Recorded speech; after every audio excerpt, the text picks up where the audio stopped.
Et nous sommes de retour sur le plateau de la Grande Team. Merci d'être avec nous. J'espère que vous passez un bon début de soirée. Et oui, continuez à inviter un maximum de personnes à se joindre à nous. Oui, pour ces 90 minutes de décryptage de l'actualité sportive.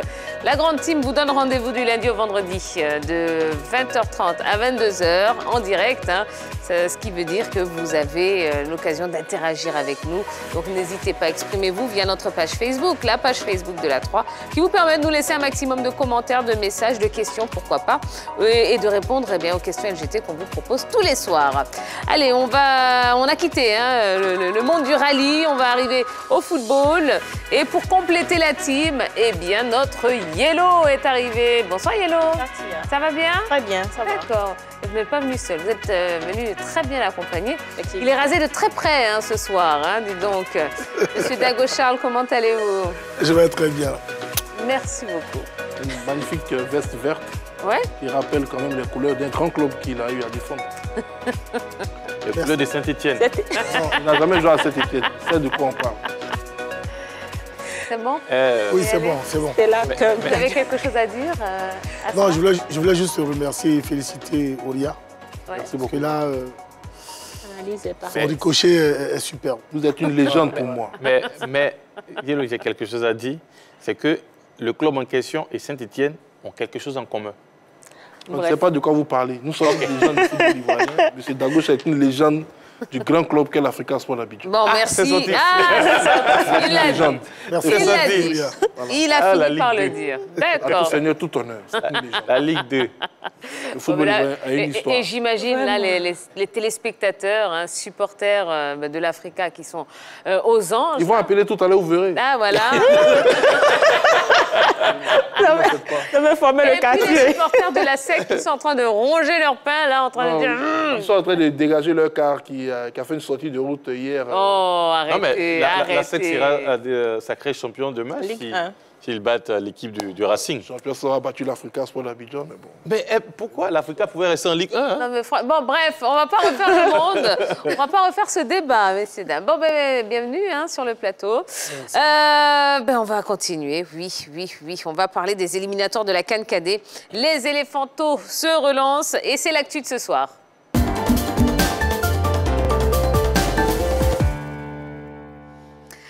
Allez, le téléphone est ouvert. Ça y est, on va pouvoir commencer à bavarder ensemble. 27 21 59 93 99. Les éléphantos ont-ils encore des chances de se qualifier? Eh bien, n'hésitez pas, laissez-nous un maximum de messages, de commentaires, de réponses sur la page Facebook de la 3. Alors, madames et messieurs. Bonsoir. Madames et messieurs. Bon, comment vous réagissez à cette large victoire des éléphantos qui ont quand même gagné 6-1 tout à l'heure? C'était en direct sur la 3. Mais j'ai failli dire surprenant. C'est la Côte d'Ivoire quand même. On le sait, on ne peut pas minimiser les jeunes du MENA du Niger. Quand on a perdu notre premier match face aux jeunes écureuils du Bénin, je m'attendais à une victoire, mais pas sous ce score, pas de cette manière. Une première mi-temps extraordinaire, pour emprunter le mot à Roger Stéphane. Magnifique. Voilà, magnifique, parce que les garçons ont pratiquement, je dirais, concrétisé toutes leurs actions offensives. On a vu une équipe de Côte d'Ivoire portée vers l'avant, une équipe de Côte d'Ivoire concernée dans les efforts physiques, le pressing, la solidarité. En premier mi-temps, déjà, il y avait un score de 5-1. Et je pense que c'était déjà plié.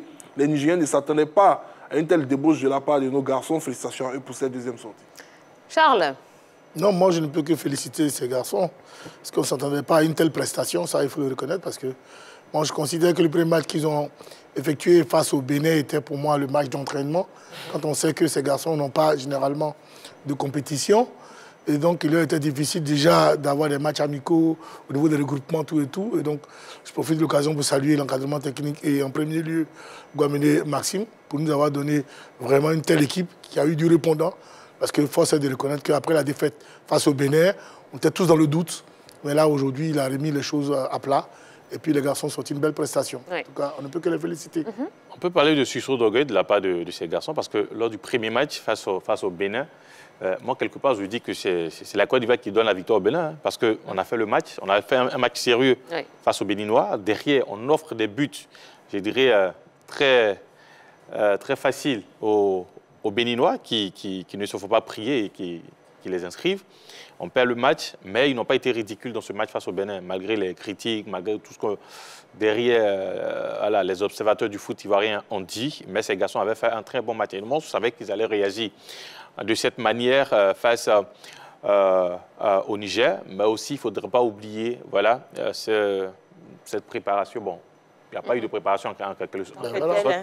Voilà, préparation tronquée. Donc, voilà. Là, il se réveille et on espère que ça va continuer comme ça. Exactement. Quelles ont été les clés du succès des poulains de Guaméné Maxime? Je crois que ça a été dit, il y a eu la solidarité, il y a eu un pressing offensif. Face à cette équipe béninoise, on a senti assez de largesse du côté de la défense ivoirienne et même dans des autres secteurs, milieu de terrain, comme chez le gardien qui a commis quelques bourdes aussi. Mais là, on a senti une équipe très appliquée du côté de la défense, mais aussi sur le front de l'attaque et surtout les ailiers qui ont percuté et qui ont pu trouver le front axial pour pouvoir marquer. Donc, pour moi, les coups de pied arrêtés, les ailiers et surtout la solidarité, on peut faire la différence. Ce que je peux ajouter, c'est, je pense qu'il y a aussi le discours.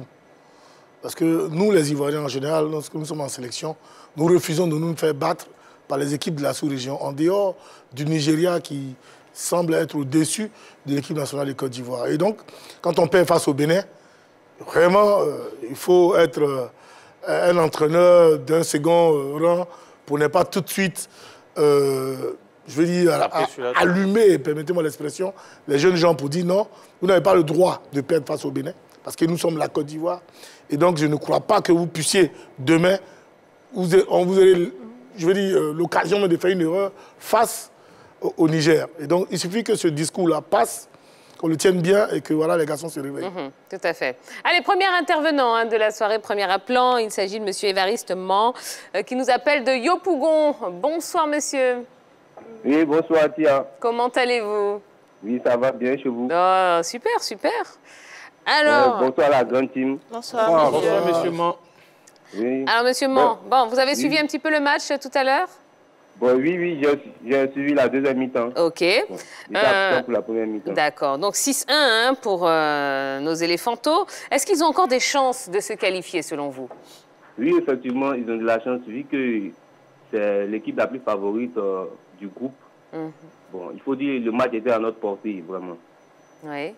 On espère bien que, de cette façon dont les éléphantos ont joué, on espère bien que les éléphants de la première classe jouer ainsi. Ah bah oui, bon, ça c'est... Bon, ça malheureusement ouais, c'est pas... Exactement. Mais on peut espérer, on peut espérer. On a le droit d'espérer. Oui. D'accord. Eh bien super, super. Ben, merci beaucoup pour votre appel, monsieur Man. Allez, bonne soirée, merci beaucoup.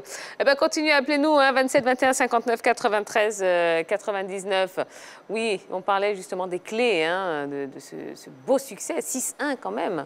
Oui, je dirais que déjà, ils ont eu affaire à un adversaire qu'on ne va pas juger de faible parce que cet adversaire a réussi quand même à se retrouver dans cette fenêtre pour ces éliminatoires. Mais de ce qu'on a pu voir, je pense que le Niger a essayé d'ouvrir le jeu.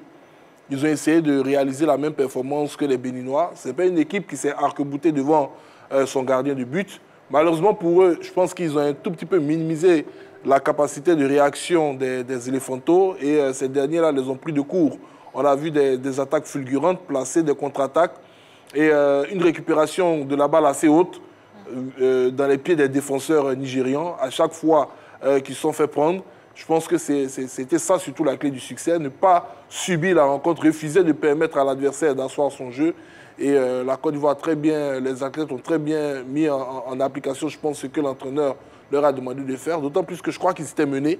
Voilà, parce que j'ai pris le match en cours, qui s'était mené. Je pense que à la 15e minute. Voilà, ça a dû tonner quand même au niveau du banc de touche pour qu'il puisse arriver rapidement renverser la vapeur. D'accord. Allez, premier message également sur la page Facebook de la 3. Message de Snap Farrell qui nous dit, contrairement au match contre le Bénin, ces petits ont vraiment prouvé et ont vraiment montré un très beau jeu aujourd'hui. Néanmoins, il faut revoir la défense ivoirienne. Trop d'action, vraiment pas nécessaire, entaché de fautes. Le petit qui jouait 7 a été excellent, nous dit-il. D'accord. Bon, ben justement, hein, est-ce que ce succès, qui est quand même extrêmement bon pour le moral, on ne va pas se cacher, hein, est quand même gage d'espoir pour nos Pachydères? En d'autres termes, mais là, on en arrive à la question LGT, est-ce qu'ils ont encore des chances de se qualifier? Vous allez utiliser les petites ardoises. Ah, c'est la première fois pour vous, hein, Charles. Ah. Oui ou non? Donc, est-ce que les éléphantos ont encore des chances de se qualifier pour cette CAN Cadet 2023? Oui ou non? Allez. Eh bien, on y va. On peut montrer les ardoises. Eh bien, tout le monde dit oui. Allez, qui veut commencer à développer? Oui, pour une question d'hégémonie, tout à l'heure, c'est ce que j'ai développé. Oui, sachez que le foot, aujourd'hui, la question géopolitique aussi se pose. Je l'ai dit tantôt, quand nous sommes la Côte d'Ivoire, dans la sous-région, nous comptons énormément, tant au niveau économique, politique que donc footballistique. Et donc, il est important que ces garçons le comprennent, qu'on leur fait passer cela au niveau de nos discours. Et si le discours passe bien, il n'y a pas de raison qu'on ne passe pas le Burkina. Souvenons-nous ici, à domicile, on a eu un match ici face au Burkina, au stade de BMP, où nous étions un peu dans le dur. Mais pour nous autres, nous étions convaincus qu'avant la fin du match, les éléphants allaient venir à bout de cette équipe-là parce que tout Ivoirien éléphant refuse une défaite face au Burkinabé. Et donc, je pense que le prochain match, les éléphants vont encore faire montre d'un savoir-faire au-dessus de celui des Burkinabés. Et donc, vont se qualifier. D'accord. Je suis d'avis avec lui, mais la dernière rencontre U17 Côte d'Ivoire-Burkina, le Burkina nous a battu de 3 buts à 1. Donc, il faudrait prendre en considération cette équipe burkinabé. C'est ça. Bon, j'ai dit oui parce que c'est le Burkina. Dans notre poule, le Burkina, avec les résultats que nous avons vus, apparaît comme le favori, puisqu'ils ont battu le Niger. Pour M. Man, c'est la Côte d'Ivoire hein, qui est favori. Hein. On va y arriver. Ils ont battu le Niger.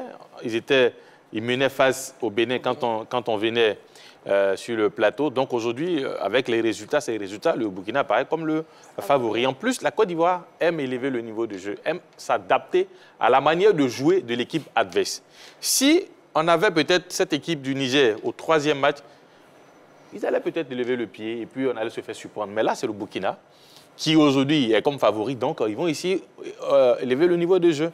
Et vous allez voir qu'ils vont essayer de battre cette équipe du Burkina parce que ce sont aussi nos voisins. Ils sont à côté. Et il y a cette rivalité-là qui existe depuis. Non, mais moi, je ne dirais pas que le Burkina est favori. Ils sont premiers. Être premier ne fait pas de vous favori. Non, mais j'ai parlé en termes de résultats. Oui, d'accord. Donc, si on peut retirer ce vocabulaire-là, oui, non, parce que je prends cette poule-là, pour moi, c'est la Côte d'Ivoire qui était l'équipe favorite. Pour moi, c'est clair. Parce qu'on a fait un faux pas face au Bénin et qu'aujourd'hui, on se retrouve à faire des calculs avec le Burkina Faso. Voilà, donc le favori, c'est la Côte d'Ivoire. Et donc, les éléphants devront faire ce qu'il faut face aux étalons pour mériter la place de premier. Voilà. Mais tout en respectant le Burkina Faso par rapport justement au passé récent qu'elle a relevé. Parce qu'il faut respecter tout adversaire. Vous voulez les départager? Qui est favori alors dans cette poule? Je pense qu'en tenant compte de l'aspect historique des deux formations, du palmarès des deux nations, que ce soit dans les catégories seniors, juniors ou cadettes, la Côte d'Ivoire part avec le statut de favori. Maintenant, sur ces dernières années, il faut dire que la formation dans des pays comme le Mali, la Guinée et le Burkina Faso sont d'égale valeur avec la formation ivoirienne. Il faut noter qu'il y a énormément de jeunes Ivoiriens formés ici qui, pour pouvoir avoir un contrat professionnel, passent par ces pays-là aussi pour se faire connaître, pour se faire remarquer. Donc, on a souvent une confrontation entre des frères pratiquement d'un même pays dans ces rencontres, pour dire que ça va être une rencontre fraternelle. Moi, je ne peux pas me mouiller parce que ce Burkina-là montre quand même de très bonnes choses depuis l'entame de cette compétition. J'espère simplement, comme Charles Dagbo l'a dit, que les encadreurs vont suffisamment concerner les joueurs et eux également seront suffisamment concentrés pour ne pas commettre les mêmes erreurs qu'on a pu voir, surtout les erreurs défensives, face à un adversaire d'un calibre, à mon sens, beaucoup plus élevé que cette équipe du Niger. Et le Burkina a gagné le Bénin ce soir, 2 buts à 1. Donc voilà.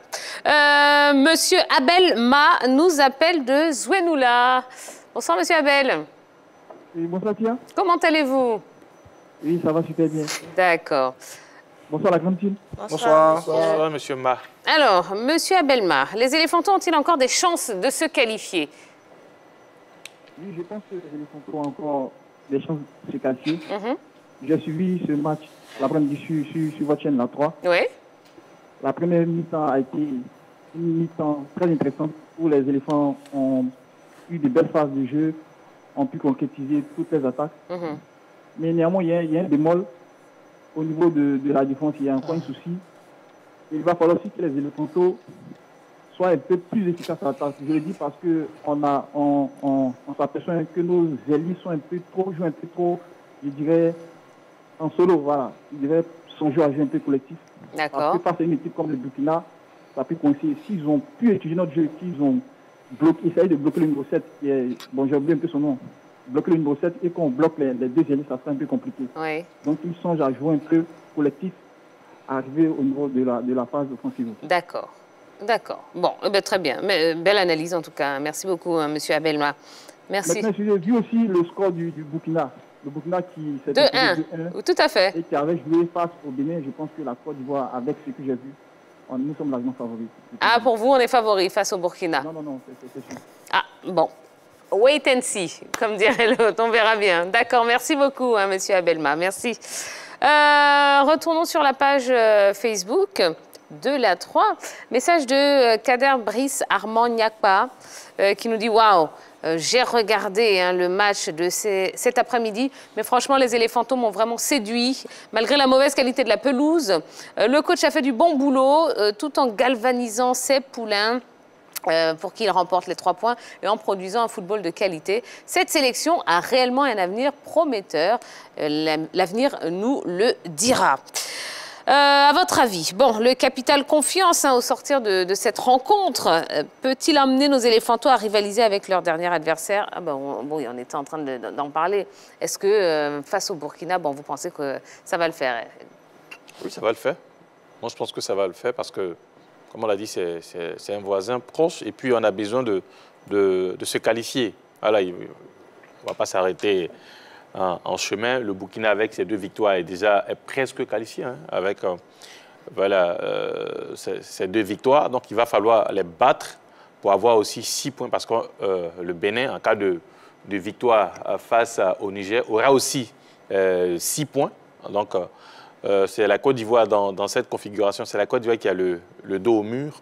Donc, il faut aller à fond. Et je sais que quand la Côte d'Ivoire a le dos au mur, la Côte d'Ivoire joue très bien. Et on verra que ça sera une équipe très appliquée qui va rencontrer le Burkina Faso. D'accord. C'est toujours bien d'entamer une telle rencontre dans une dynamique de victoire parce qu'il y a de capitale confiance, comme tu l'as souligné. Mais seulement, il ne faut pas qu'on soit trop aussi dans cette confiance. On s'installe trop dans cette confiance, dans cette dynamique-là, parce qu'il faut respecter son adversaire du jour. Généralement, nous, les Ivoiriens, comme on a dû certainement le voir, sur la deuxième mi-temps, toutes les actions étaient beaucoup plus maintenant solitaires. J'ai eu l'impression que certains joueurs voulaient absolument marquer pour inscrire leur nom sur le tableau d'affichage, alors que dans ce type de compétition, c'est toujours bien de rester concentré, jouer pour le collectif, pour le groupe. Et puis voilà, si vous avez l'occasion de battre l'adversaire 10 ou 15 buts à 0, faites-le collectivement, ce sera plus important que de vouloir forcément jouer comme l'appelant l'a dit tout à l'heure, en solo. Et si on veut jouer comme ça, je pense qu'on peut être pris dans un piège par ces Burkinabés. Donc il va falloir être concentré collectivement du début jusqu'à la fin du match. Ouais, mathématiquement parlant, on est très bien positionné quand même. C'est vrai qu'en confrontation directe, le Niger est devant nous. Mais on a un goal average déjà de +4 après cette victoire face au MENA du Niger. On est la meilleure attaque de cette poule également, avec 8 buts marqués. Déjà, au niveau des statistiques, on n'est pas si mal placé que ça. Il faudrait simplement éviter de tomber dans le jeu de l'équipe burkinabé parce qu'eux, ils auront 2 opportunités pour se qualifier, soit une victoire ou un match nul, alors que nous, on aura impérativement besoin d'une victoire. Donc, il va falloir aborder cette rencontre avec beaucoup de prudence. Ils ont dû remarquer qu'on a une grande difficulté à débuter nos rencontres, 2 rencontres où on a été bousculés d'entrée. Et donc, ils vont essayer de jouer sur ça. Ce sera à l'entraîneur de corriger ça, parce qu'il faut que dès l'entame de cette rencontre, les garçons soient véritablement concentrés, éviter le maximum d'erreurs, et puis asseoir notre jeu, asseoir notre rythme de jeu, ne pas trop se jeter à l'abordage. Ce n'est pas le même niveau d'adversité. Je pense que ça pourra le faire. Hein, si les garçons restent concernés par par l'enjeu de cette opposition. Ouais. Vous êtes d'accord avec lui? Parce que c'était effectivement ma prochaine question. Que devra faire justement l'entraîneur pour aborder cette dernière rencontre face au Burkina? Il faudra jouer comment? Pour moi, déjà, il faut qu'il se repose. Parce que je les ai vus là, franchement, je les ai vus un tout petit peu cramés. Parce qu'on l'a dit à signé, il n'y a pas de championnat. Ouais. Donc il y a un manque de rythme. Ils ont dû soutenir ce rythme-là avec beaucoup de tripes. Donc il va falloir qu'ils se reposent. Et ensuite, il faut visualiser vraiment voilà, les étalons pour voir aussi leurs points faibles. Parce que ça veut dire que nous, offensivement, nous avons des atouts sur lesquels nous pouvons nous reposer. C'est défensivement que nous avons quelques éléments. Et donc, offensivement, il va falloir forcément gagner. Donc, il va falloir reposer nos athlètes. Et puis, tactiquement, être en place. Parce qu'une configuration dans laquelle l'adversaire doit forcément gagner ou perdre est souvent difficile à gérer. Et donc, ce match sera difficile à gérer pour les Burkinabés. Donc, beaucoup plus facile pour les Ivoiriens qui pourront gérer le match du début jusqu'à la fin. D'où, je suis d'accord avec Ouria, être concentré depuis le début du match jusqu'à la fin parce qu'on pourra leur, je veux dire, comment je pourrais dire ça, donner ce dernier but-là, ou même ce but-là, à la 90e minute tranquillement. Et puis voilà, mais il ne faut pas tout de suite jeter à l'abordage pour dire absolument on doit gagner le Burkina. Donc dans les 15 premiers, il faut forcément marquer. Parce que là, cette équipe burkinabé pourrait nous surprendre désagréablement. D'accord. Oui, je sais que vous voulez parler, mais on a quelqu'un au téléphone. Monsieur Ibo, qui nous appelle de Yopougon Academy. Bonsoir, Monsieur Ibo. Bonsoir, Tia. Bonsoir, la grande team. Bonsoir, Monsieur Ibo. Ah, ben ça fait 2 jours, comme on dit, hein? Oui. Tia, Henri, je le sais, on est tout le parti. Ah, ça. Ah bon? D'accord. D'accord. On comprend ça débauche d'énergie. Vous voulez que je vous donne une explication rapidement? Je sais pas. Ah, d'accord. Sinon, M. Ibo peut expliquer pourquoi il est tout parti. Hein. Allez, s'il te plaît, appelle-moi. Nous n'allons pas rentrer dans vos intimités respectives, messieurs. Alors, Monsieur Ibo, bon, j'imagine que vous avez suivi le match tout à l'heure sur la 3. Non, malheureusement, je n'ai pas pu. Ah, mince, bon. Voilà. Bon, bah écoutez, les éléphantons ont quand même gagné 6-1 face au Niger. Est-ce qu'ils ont encore des chances de se qualifier, selon vous? Oui. Tiens, pour répondre à votre question, je pense que ces gamins-là ont la chance quand même de se qualifier.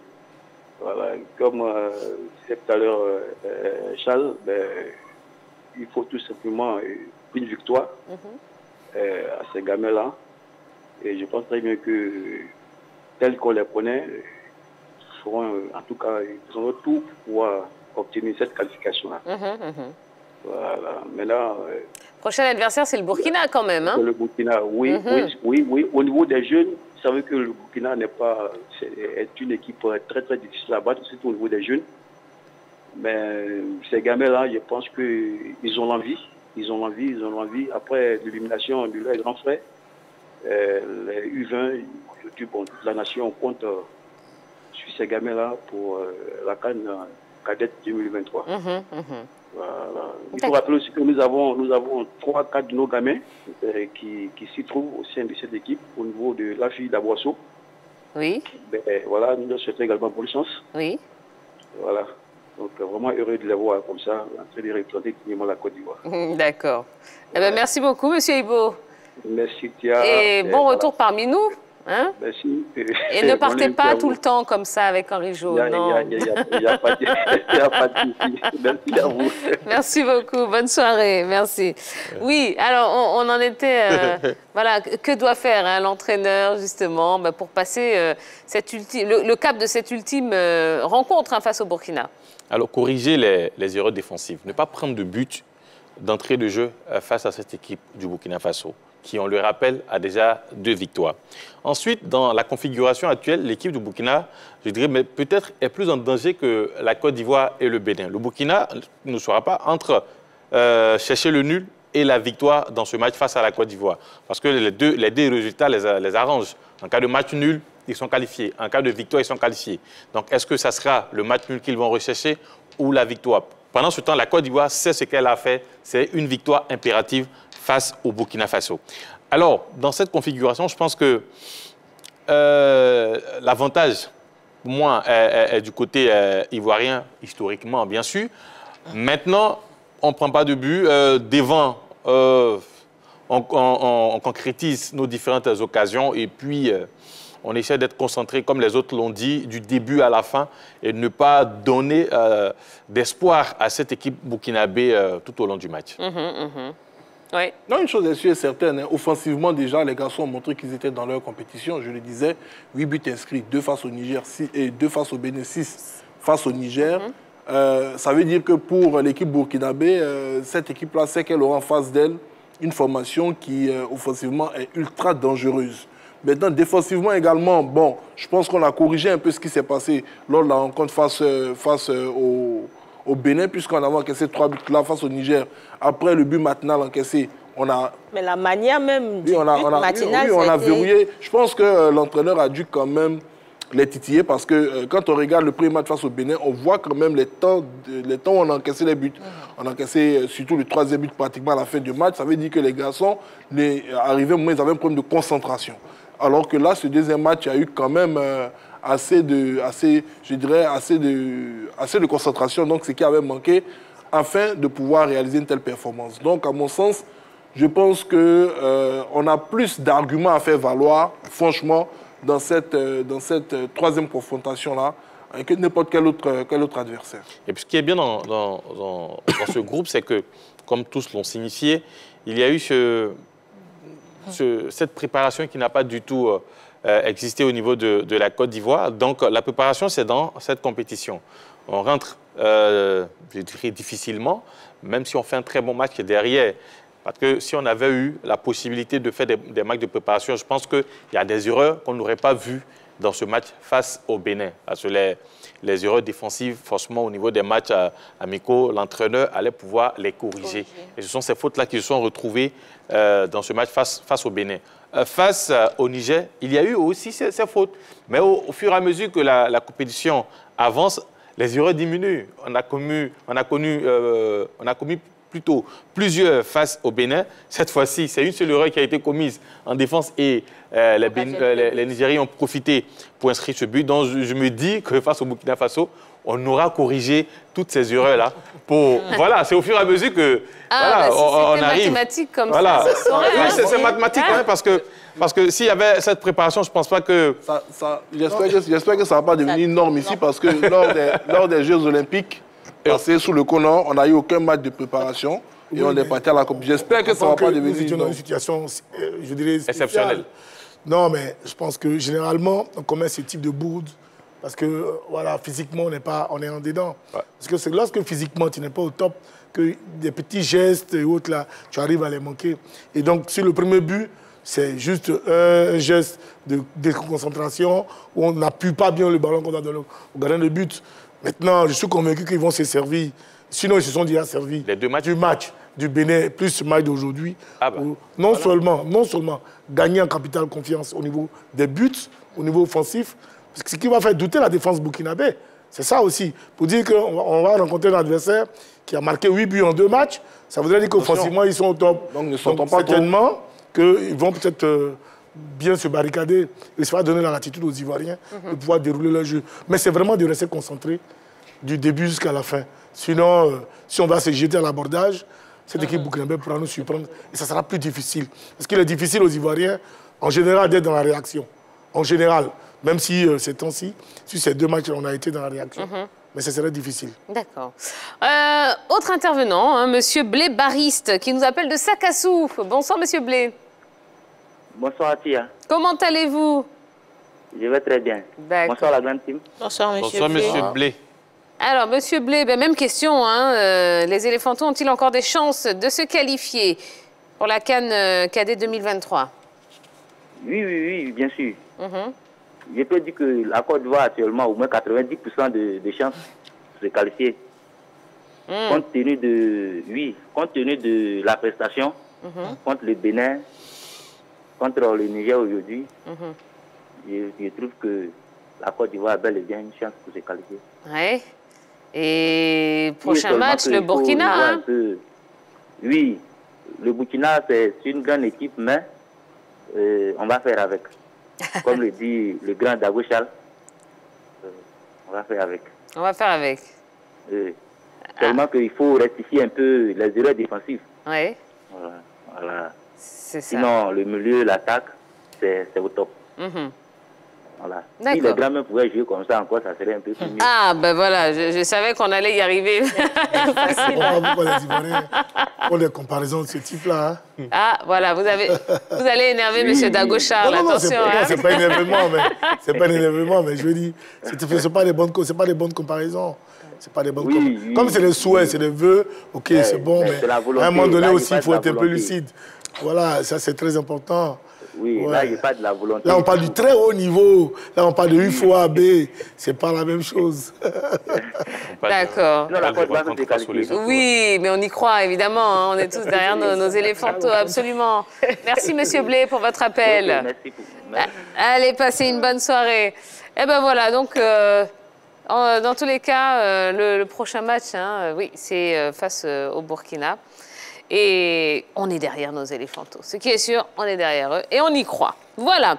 Allez, on continue. Voilà, on va passer à autre chose. Hein. Maintenant, on va laisser les éléphantos. On va faire le point de la Ligue 2 ivoirienne. Ouais, 20e journée hein, de Ligue 2.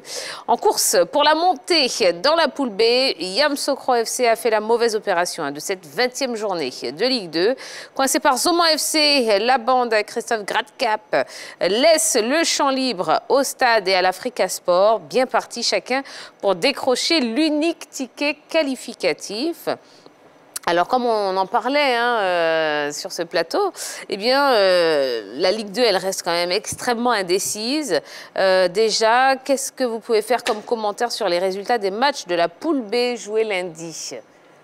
Mais je pense que c'était... Il y a quand même, je dirais, 4 équipes qui sont scrutées énormément dans cette Ligue 2 au niveau de la poule B. Il y a bien évidemment le Stade, il y a l'Africa Sport d'Abidjan, il y a le RFC Yamoussoukro, et il y a Zoman FC. Il y avait une confrontation directe, je dirais la première de ces 3 dernières journées, qui concernait Yamoussoukro et Zoman FC. Et je pense que ces 2 équipes-là ont pratiquement dit adieu à la montée. Je dis bien pratiquement parce que mathématiquement, surtout pour l'équipe de Yamoussoukro, c'est encore faisable, mais ces 2 équipes ont pratiquement dit adieu à la montée en Ligue 1 en se neutralisant 0-0. Quant à l'Africa et l'équipe du Stade d'Abidjan, c'est elles qui ont réalisé quand même les bonnes performances de la journée.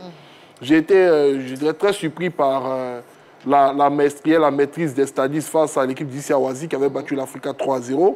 L'Africa ensuite a battu l'équipe de l'EFIM 2-0.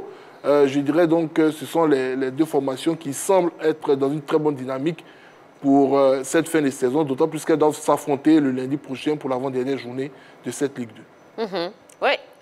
Moi, je pense que ces 2 équipes-là, qui sont l'Africa et le Stade d'Abidjan, l'une et l'autre doivent dans des situations de regret.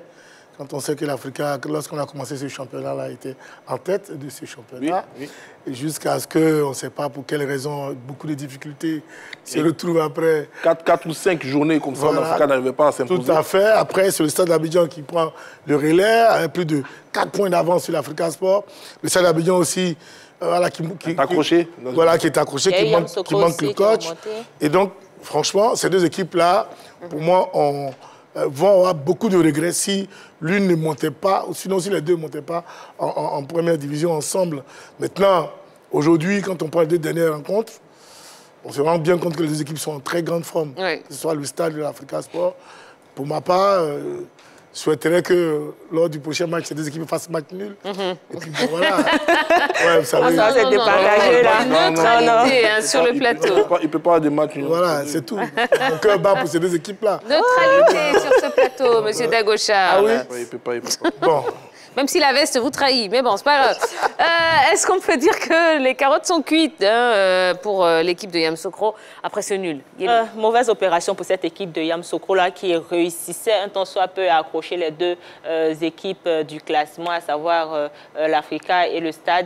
Mais pour le moment, pour moi, c'est une mauvaise opération. Ils auraient pu mener au score ou battre cette équipe-là de Zoman plutôt, mais ce n'a pas été le cas. C'est vrai qu'on a senti un peu de largesse aussi du côté de cette équipe-là, mais le malheur des uns fait le bonheur des autres et ça pourrait arranger cette équipe de l'Africa. Ouais. Je pense que c'est fini pour l'équipe de Yamoussoukro.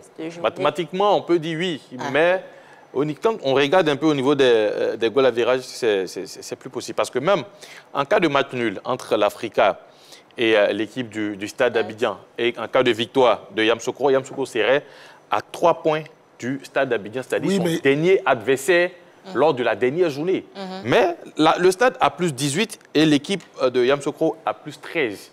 Donc c'est possible. Non, c'est toujours possible. On peut rencontrer l'adversaire. Mathématiquement, c'est pas cuit. Mathématiquement, c'est pas cuit, mais quand on regarde un peu le classement et surtout les différences de but, je me dis que ça sera difficile pour cette équipe de Yamoussoukro non seulement de gagner les 2 derniers matchs, mais aussi de battre. Parce que tu ne la vois pas battre son adversaire direct de la dernière journée 7-0.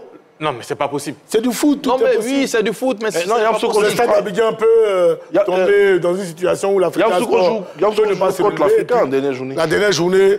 Yamoussoukro joue contre l'Africa. Ah ben voilà, je me suis trompé en disant que c'est... Yamoussoukro joue contre l'Africa en dernière journée. C'est le Stade, mais c'est l'Africa. Et là encore, je pense que ça devient plus difficile.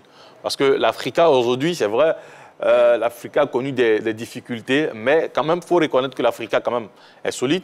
Et surtout, depuis l'arrivée de son entraîneur, le dernier Tozi qui est là, il ne perd pas. Donc ça va être... Tozi qui regarde beaucoup la grande team. Oui, et on le salue au passage. Voilà. Ça va être très difficile pour cette équipe de Yamoussoukro. Pour moi, je pense que ça va se jouer entre le Stade Abidjan et l'Africa. D'accord. Et vous? Bien évidemment, c'est ce que je pense, mais tout est possible. Vous savez, on est encore dans les probabilités. En cas de match entre le Stade et la formation de l'Africa Sport, l'équipe de Yamoussoukro reviendrait à, je dirais, 1 point de l'Africa Sport d'Abidjan. À 3 points. À 3 points du Stade. Oui, à 3 points du Stade et 1 point de l'Africa Sport d'Abidjan, puisqu'il y a 4 points entre l'Africa et cette formation. Donc, ensuite, lors de la dernière journée, c'est une contre-performance des stadistes et qui battent l'Africa, ils sont en Ligue 1. Donc, je pense qu'ils ne sont pas mathématiquement décrochés. Mais dans la dynamique actuelle des 2 équipes, que sont le Stade et l'Africa, on les voit mal enchaîner 2 défaites. On les voit mal enchaîner 2 défaites.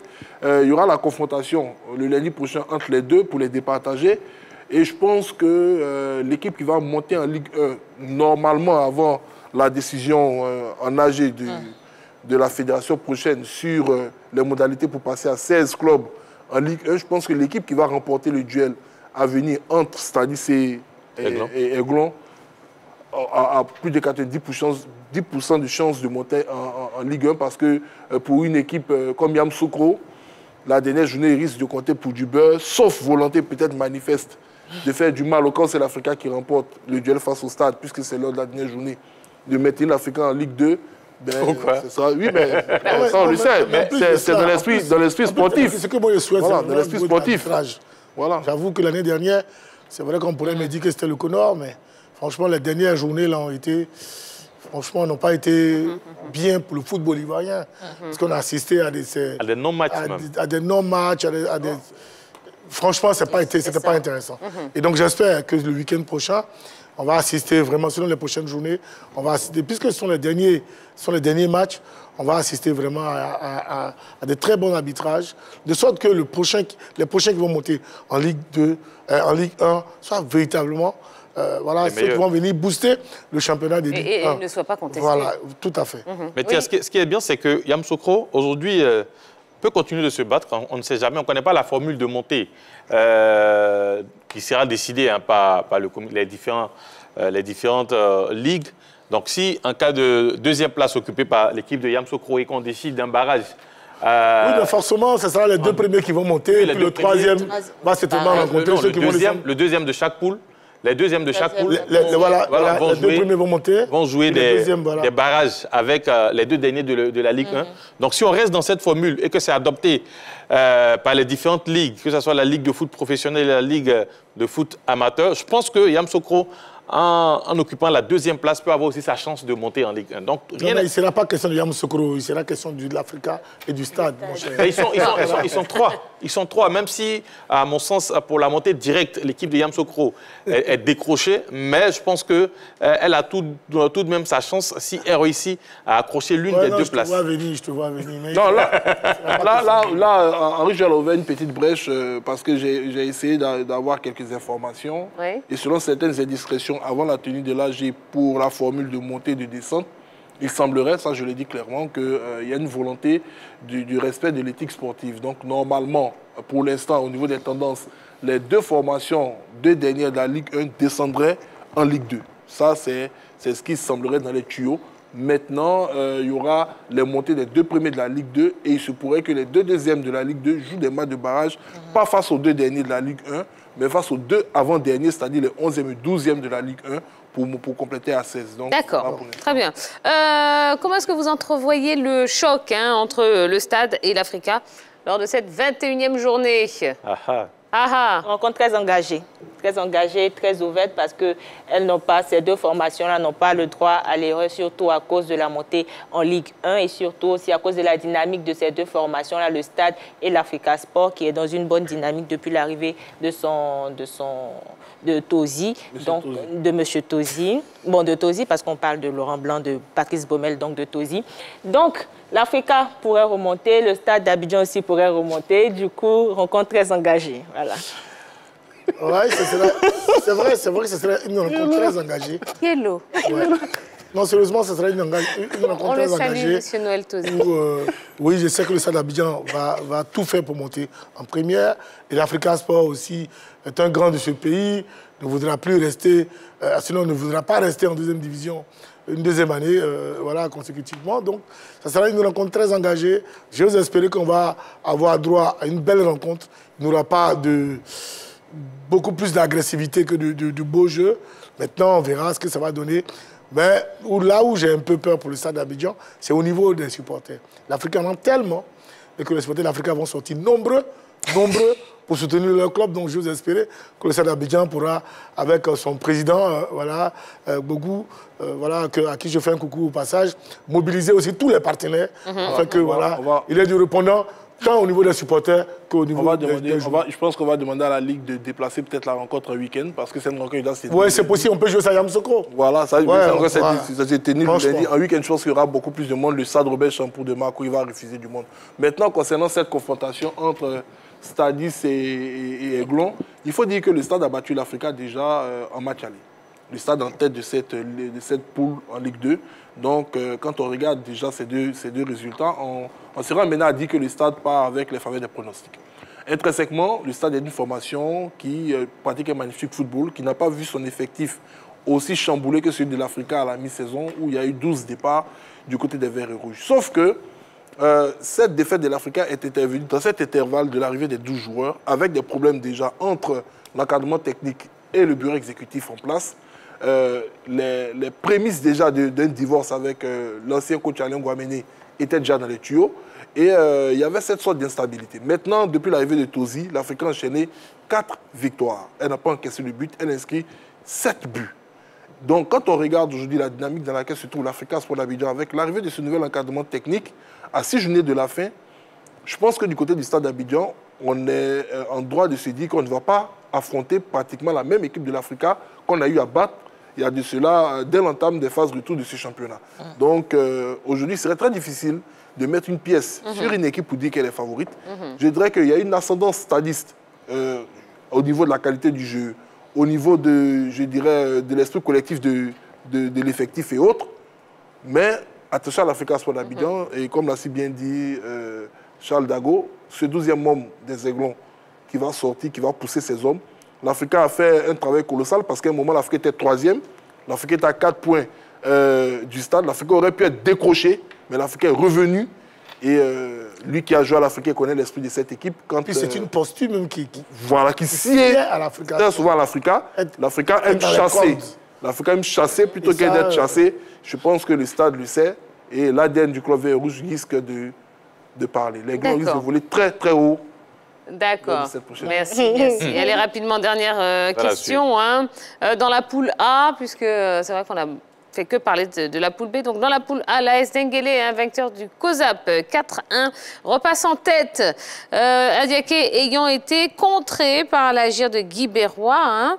Est-ce qu'on peut dire que les Odieneka ont le chemin grandement ouvert pour la Ligue 1? C'est un mano à mano qui se poursuit entre ces deux équipes. Tantôt, c'est Adiaké qui est devant, tantôt, c'est l'équipe de Denguélé. Mais moi, je veux revenir sur cette équipe d'Adiaké qui a manqué de peu la montée la saison passée. Elle fait ça rapidement. Oui, parce qu'il y avait cette super division où Adiaké n'a pas pu se qualifier. C'était Mouna qui est parti et Mouna, malheureusement, aussi n'a pas pu accrocher la montée. Donc, cette équipe d'Adiaké est très solide. Mais en face aussi, vous avez Odiéné qui a cette expérience-là, non seulement de la Ligue 1 et surtout qui a un très bon collectif au niveau de cette Ligue 2. Donc, il reste 2 journées. On ne va pas tout de suite se jeter pour donner un des 2 favoris, mais c'est une course-poursuite qui va continuer jusqu'à la fin du championnat. D'accord. Allez, on va regarder rapidement les résultats. Henri-Jo, allez-y. Oui, les résultats de la poule B. L'équipe de Guéry a fait match nul avec Aboisseau 0-0. US Fermier et Songon, même résultat 0-0. Le WAC s'est imposé 3-2 face à l'équipe de Siroko. L'Africa a battu les Films 2-0. Zoman et Yamsoukro ont fait match nul 0-0. Et puis Issiawazi a été atomisé par le Stade Abidjan, 3-0. Et on va enchaîner rapidement avec le classement dans cette même poule. Stade d'Abidjan premier, 42 points, suivi d'Africa 41. L'équipe de Yamsoukro complète le podium avec 37 points. Et puis au bas du tableau, vous avez les 2 équipes qui sont en train de lutter pour rester en Ligue 2. Siroko 14 points et l'équipe de WAC 14 points. Voilà. D'accord, très bien. Allez, on va marquer une nouvelle pause, hein, oui, dans ce numéro. Juste après, eh bien, on vous proposera un Mondial Foot Express et ce sera la dernière séquence de l'émission. Donc, restez avec nous, ne bougez pas. Ouais, on en a encore pour quelques instants à passer ensemble. À tout de suite.